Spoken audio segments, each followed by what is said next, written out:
खबर उत्तर प्रदेश देख रहे हैं आप। लोकमंच न्यूज में आपका स्वागत है। मैं हूं आपके साथ सुरभि राजपूत। बुलेटिन की शुरुआत करेंगे इस वक्त की बड़ी खबर के साथ। बलिया से बड़ी खबर। हरीश पासवान पर एसटीएफ एनकाउंटर पर उठ रहा सवाल। डीएम कार्यालय पहुंचे हरीश पासवान का परिवार ने एसटीएफ एनकाउंटर को फर्जी बताया है। परिवार ने कहा कि एसटीएफ के इस रवैये से समुदाय के लोगों में काफी रोष है। हरीश पासवान के परिवार ने डीएम को पत्र सौंपकर सीबीआई जांच की मांग की। 30 सितंबर को रचड़ा में एसटीएफ द्वारा मुठभेड़ में मारे गए थे हरीश पासवान।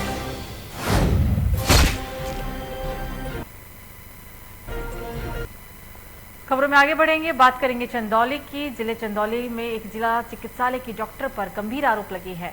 मुगलसराय से आए अपनी पत्नी की डिलीवरी कराने आए संदीप गुप्ता ने कहा है कि जिला चिकित्सालय में प्रसव कक्ष में महिला डॉक्टर ने डिलीवरी कराने के लिए पैसे की मांग की और मामले में सीएमएस डॉक्टर उर्मिला सिंह ने कहा है कि पीड़ित की बातें सुन ली गई है। अगर जांच के बाद कमी मिलती है तो महिला चिकित्सक के ऊपर विधिक कार्रवाई की जाएगी। तखारकर हालांकि पीड़ित ने अपने पत्नी के बच्चे के डिलीवरी के लिए पास की ही मान्यता प्राप्त हेरिटेज अस्पताल में डिलीवरी के लिए ले गया।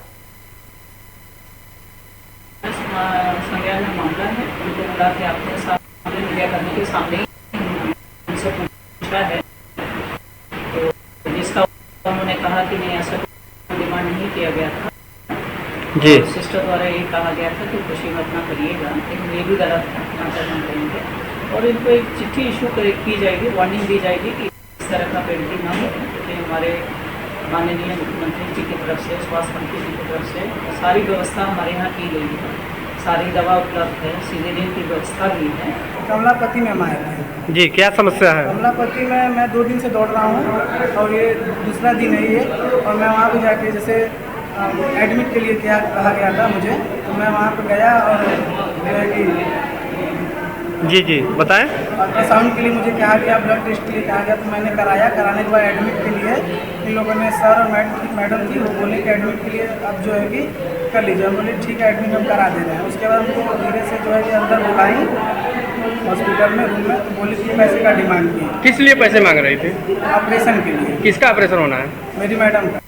तो वहीं इटावा में सांसद रामशंकर कठेरिया ने इटावा रेलवे स्टेशन पर इलाहाबाद मंडल के डीआर के एम मोहित चंद्रा से रेलवे की अधूरी पड़ी योजना को जल्द से जल्द शुरू कराने को लेकर मुलाकात की।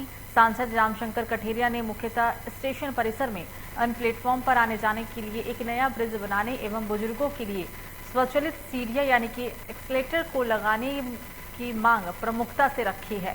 साथ ही कई और ट्रेनों से ठहराव ट्रेन को बढ़ाने की मांग के साथ ही रेलवे ओवरब्रिज की भी मांग की गई है। देखिए, हम लोग जब उस दिन आए थे 2 अक्टूबर को स्वच्छता का अभियान यहाँ चलाया था, तब मैंने अधिकारियों से बात की थी कि हमारे 5-6 ऐसे मुद्दे थे जिन पर इटावा से सांसद बनने के बाद लगातार मैं यहाँ से लेकर के संसद तक बात कर रहा हूँ और उसमें कुछ बातें हुई हैं, कुछ बातें अधूरी हैं। तो मैंने उस दिन भी डीआरएम साहब से बात की थी और उन्होंने कहा था कि मैं जल्दी इटावा आऊँगा तो आपकी बात सुनूंगा। तो आज उनके साथ बैठ करके यहाँ पर सबसे पहली बात तो ये है कि हमारा जो इटावा ये जंक्शन है, उस जंक्शन के अनुसार यहाँ पर जो सुविधाएं होने चाहिए वो अभी पूरी तरह नहीं है।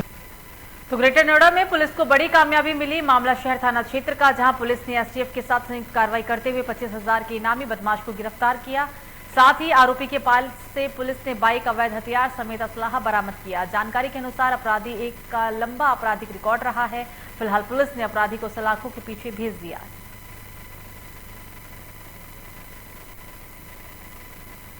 तो इस बीच एक बड़ी खबर लखीमपुर खीरी से। आशीष मिश्रा के घर पर दूसरी नोटिस चस्पा किया गया। पुलिस ने शुक्रवार को एक और नोटिस चस्पा किया। नोटिस में 9 अक्टूबर को 11 बजे तक पुलिस के सामने की बात कही गई। आशीष मिश्रा घटना कांड से विवाद से फरार चल रहे हैं।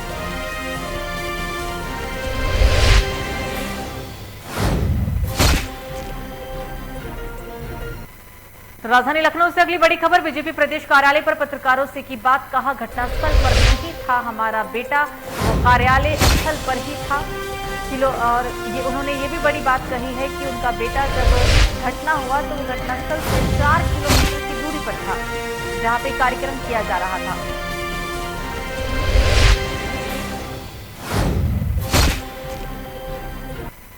अगली बड़ी खबर संभल से। सड़क हादसे में कार सवार की मौत। सड़क पर खड़ी ट्रैक्टर ट्रॉली में जा घुसी कार, 3 लोगों की मौके पर ही मौत, 1 घायल। घटना की सूचना के बाद मौके पर पहुंची पुलिस ने घायल को इलाज के लिए अस्पताल के अंदर भर्ती कराया।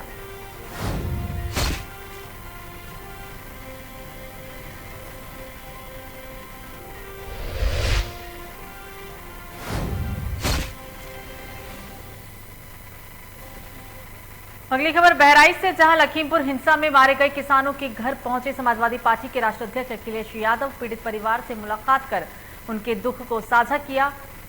पीड़ित परिवार से मिलने के बाद जमकर योगी सरकार और केंद्र सरकार पर उन्होंने हमला किया है। उन्होंने कहा है कि अगर कोई सत्ता में है, अगर कोई मंत्री है, कोई भाजपा का नेता है तो वो कुछ भी कर सकता है। इस देश में आम जनता के लिए, गरीबों के लिए, किसानों के लिए, दलितों के लिए, महिलाओं के लिए न्याय कहाँ है? कि बाबा मुखर्जी जी क्या कह रहे हैं हमारे परिवार के बारे में, और कम से कम हमें खुशी इस बात की है कि समाजवादी सरकार के जो कामकाज हैं, ये जो 100 नंबर बनी थी, किसी सिपाही से पूछ लेना, खड़ा हुआ एक जवान हो, किसी से पूछ लेना, ये 100 नंबर जिसको 112 कर दिया किसकी देन है। और पुलिस को कभी इतने प्रमोशन नहीं मिले होंगे जितना समाजवादियों ने प्रमोशन कराए।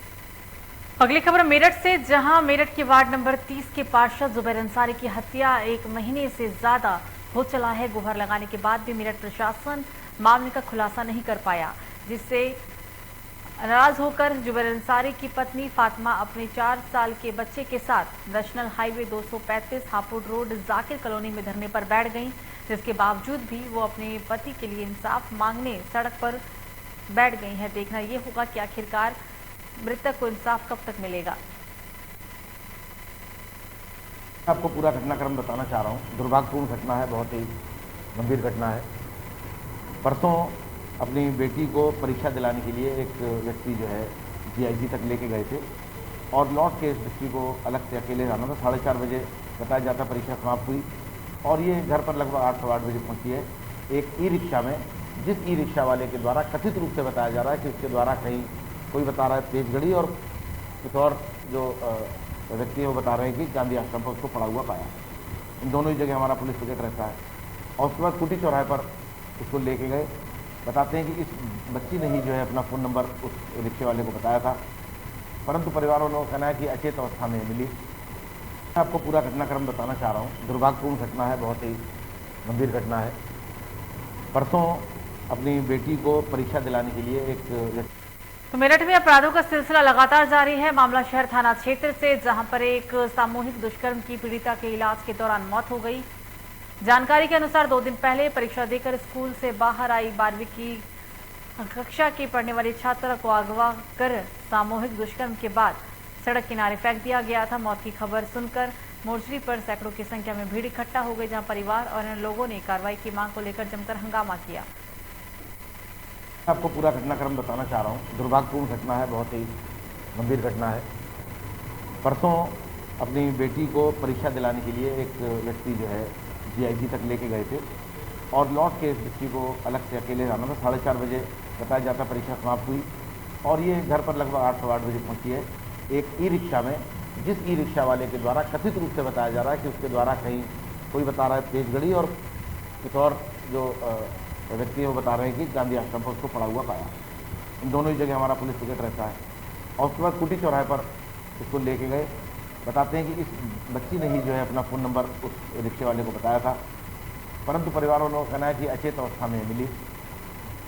खबर सहारनपुर से, जहां रोजाना लूट की घटनाएं करने वाले लुटेरों को पुलिस ने गिरफ्तार किया है। जिले में बीते कई दिनों से रोजाना मोबाइल लूट, पर्स लूट आदि विभिन्न तरह की लूट की घटनाएं सामने आ रही थी, जिसमें पुलिस ने टीम गठित कर 2 लुटेरों को गिरफ्तार करने में सफलता हासिल की। सदर बाजार पुलिस ने 2 साथी लुटेरों को गिरफ्तार किया है।